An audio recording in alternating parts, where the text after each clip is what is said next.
So I figured it's about time to start a little build series on the old Cuda. I've had the car for 3 or 4 years already and haven't really touched it in the first year I had it. Bought it out of a little town in Kentucky. I think we paid, I want to say somewhere around about $5,000, $4,000 for the car. And I'll post pictures of it on here as well when we first got it. But Cuda's always been my dream car, that and a Dodge Viper, and I'd rather have a Cuda, to be honest with you. So went and picked the little car up, and in the pictures it didn't look that bad. We got up there and started looking it over, and it was pretty much roached out, but it was a factory Cuda stick shift car. And at the time I was wanting to go back all original with it, and I was going to do a 340. The car was factory. I think it had a 318 in it, or a 383, something like that. I don't really remember. It had a different engine in it when we picked it up. So got it to the house, and like I said, I'll post a bunch of pictures of when we first got it, or the pictures that I have.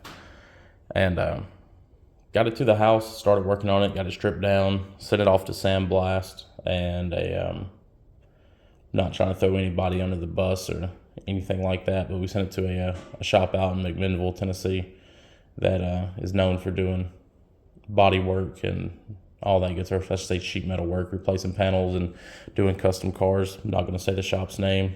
At that time, I wasn't the most comfortable with doing sheet metal work. Like, I've done fabrication work and stuff like that, but I want the car to be extremely nice, and I didn't know if I could do it to the level that he could do it to.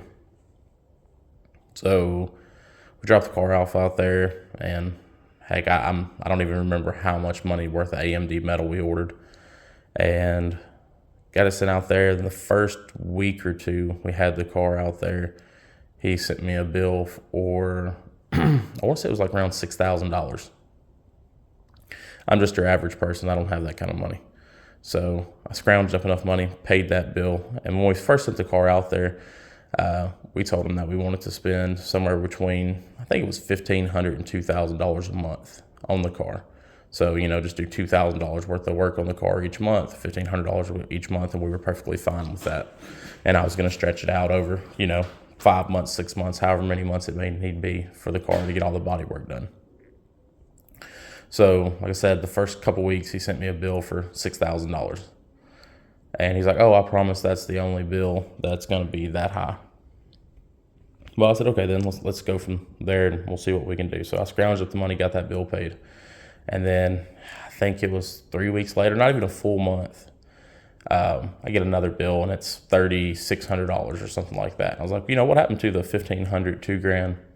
He's like, "Oh, well, just when you get into one, it's blah, blah, this, that, and the other." So the original price to finish the whole car, or all the body work on it, was going to be somewhere between $13,000 and $15,000. Well, if you do the math already, $6,000 and $3,500 is $9,500. So I'm like, okay, we only got about $5,000 left, and the car's, done. So I sent him his money. He sent me a couple pictures of the car and whatnot, and all he had done was the car completely stripped. And now, when I say completely stripped, I sent it out there with no body panels on it except for the roof and the quarters. That was it. It had the firewall and cowl panel and whatnot, and the inner aprons and stuff like that, but everything that could unbolt from the car was unbolted. So basically all he did was cut stuff off at that point, and we're at $9,000 plus. So I was like, "Nope, I can't do it." So I told him I was going to come pick up the car. I already paid all my bills up to date, so he had no problem with that. So everything worked out good in that aspect. Go pick the car up and stuck it in a storage unit for a year. After that, it went out to my dad's house and sat in a barn for another, I want to say, a year and a half. And over that amount of time, I sat around and I did all my math and added everything up, and it just, for me to build the car all original and then not want to drive it and be scared to drive the car because I was going to tear it up because it was all original, I would have been somewhere $30,000, $40,000 range easily. So we've always built race cars and custom stuff. I went and picked up a 1984 Monte Carlo SS G-body for everybody that knows about them. And that car is a 108-inch wheelbase. So, yeah, now we're sitting on a Monte Carlo frame, if you haven't noticed already. It fit surprisingly well. In these videos, you can see a lot of the mounts on the front and the back of the car just tack welded in. I had to pull the sheet metal and everything off the front to be able to get to everything a lot easier to, finish weld it. But it does have a brand new core support, core support, and then I just put the firewall and cowl panel in it a few days ago. So walk around a little bit and show you. There's the plates for the inside that connect the G-body frame to the cuda unibody. It actually worked out super nice.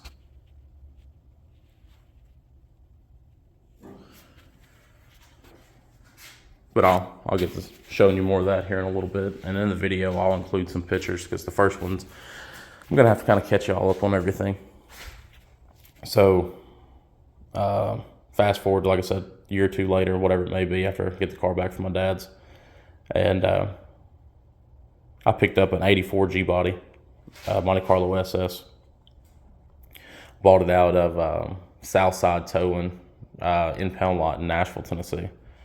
So we got the car home, and the car was actually, it was a donk. It was sitting on some 22s and whatnot, but the car wasn't in bad shape. Like, it had the original SS nose on it, all the air ducts. Like, the car wasn't too bad. It had Lambo doors and whatnot. Like I said, I'll drop pictures in the video. The plan originally I got for the cuda, and I was like, oh man, I might just end up fixing this car. And then I had to go ahead and tear it apart because it had to go under the cuda. So we get the, or I say that a lot, but it's mainly just me. I get the G-body completely tore apart in the driveway.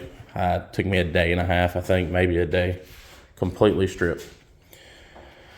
I ended up selling the motor, transmission, the front clip. I sold pretty much everything out of the G-body, including the body itself, and made every bit of my money back. And had enough money to buy a 440 as well. A good buddy named John sold me a 440 and a 727 torque flight. Well, I wanted to keep it kind of original. It'd be a better driver with the cuda or the G-body frame and everything like that. And that also saves you a lot of money and time, in my opinion, because a factory frame rail, one frame rail for a cuda is from AMD. If I remember correctly, they're $499 or $599, and this car needed all 4 frame rails. So you're already talking over $2,000 just in buying the frame rail itself, or all 4 frame rails. And that's not including the inner aprons, not including the upper control arm mounts. It's not including a lot of stuff. And then again, torsion bar cross member. And at that point, you're still an outdated setup. You still have torsion bars. You still have just, sheet metal uppers pretty much that are welded into an inner apron or inner fender. So the G-body frame just made sense all the way around. Well, I got it in the garage, and everything fits surprisingly well. I have a really, really good buddy named Ron. Has a bunch of really pretty Hemi cudas and Challengers and whatnot. Pretty much if you're a Mopar freak, you probably know Ron, and if you don't, you should probably know Ron. Got me a bunch of measurements on where everything should be. And what I mean by that, I'm talking like side to side on the body, and from the rocker to the back, or the front of the back tire, or the middle of the hub. Got me the measurements on that. I think it took me a few days. I got it all lined up. And at first I was gonna make it bolt on, so I could take and unbolt it and lift the body off the car. And then I decided to do away with that and just weld everything and bolt it all to the frame so it'd be a little bit more solid. So after that point, Like I said, I've never done body work before, or sheet metal work. I got the quarters on the car, deck lid on it, what else? The lower filler panel, the tail light panel. Got every bit of that stuff on the car, and right now it is just sitting on the car with sheet metal screws. The only thing that is permanently welded to the car is the core support, the cowl panel, and the firewall. Oh, and just for all y'all people out there that like to complain about everything and say, oh, you got to use this company for sheet metal or this company for sheet metal. I'm not sure. All I've ever used is AMD or factory OEM stuff, but every bit of this is all AMD. It's nice and solid. I haven't had really any problems out of fitment.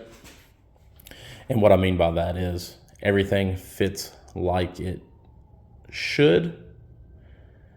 And when I say should that way, it means it doesn't matter who you get metal from. I don't care if you drill it off another car sitting right next to yours and you try to put it on it, you're still going to have to tweak it a little bit.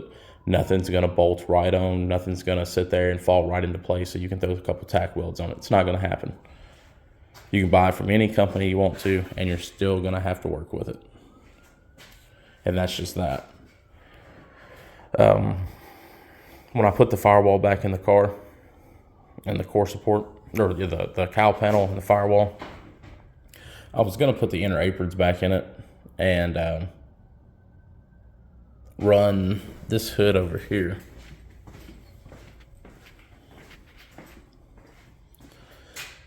But the hood is extremely heavy. I'm talking about extremely heavy.